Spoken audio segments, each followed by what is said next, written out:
Good morning, Joe Kluter.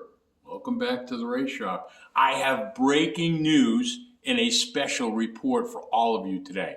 Now, normally, I've been doing these videos from the new studio we built at the Race Shop. However, this morning, I'm going old school. We're back out in the shop. And we're back out in the shop for a reason, because this story is about the 55 that's sitting behind me. Now, I've owned that car for 2 years. I don't have a lot of history of the car. I've been trying for 2 years to get the history of the car. And if you know me, you know I'm a historian. You know that I love the history of racing, of motorsports. I've owned numerous cars. I've restored numerous historic cars. They're in museums. Currently, one of them's in the NASCAR Hall of Fame. I love history. I love NASCAR. I love racing. I also love my wife, Terry, which I have to mention. So we're back out in the shop, and we're here to talk about the 55. So for 2 years, people have been telling me to call him Mr. Michael Sykes, Mike Sykes, because he owned the car for 20 years.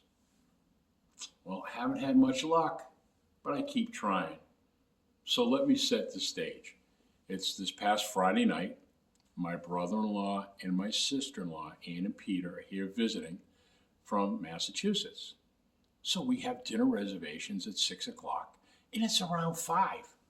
So in all of my wisdom, I decided to try Mr. Sykes one more time. So I dial the phone.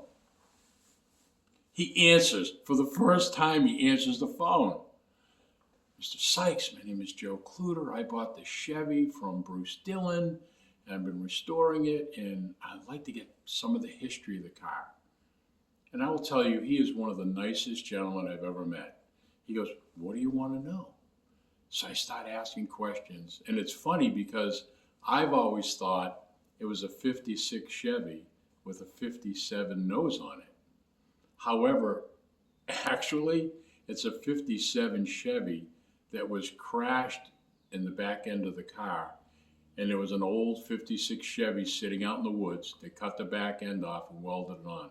So mystery solved. It's a 57 Chevy with a 56 back end. But that's not the breaking news. He said, well, Joe, do you know who drove that car and won in that car many times? I said, I don't know. He goes, Mr. Herb Thomas. And I went, Herb Thomas, as in the fabulous Hudson Hornet? He goes, yeah. So if you've never seen it, that's Herb Thomas, number 92, with the fabulous Hudson Hornet. So I said, okay, let's talk about this. But before I get into the rest of the story, I try to give you a little bit of a history lesson. So Herb Thomas was in the NASCAR Cup Series from 49 to 62. He won titles in 51 and 53. He had 48 victories and 228 starts. He was named one of NASCAR's 50 greatest drivers in 1998. He was the first 3-time winner of the Southern 500 at Darlington International Raceway. He was recognized along with Lee Petty as NASCAR's first superstar, setting the precedent for wins. A serious accident in 1956 cost him a third championship and all but ended his career. He attempted a couple of comebacks but decided to retire in 1962. He had an amazing 21% winning percentage in Grand National history.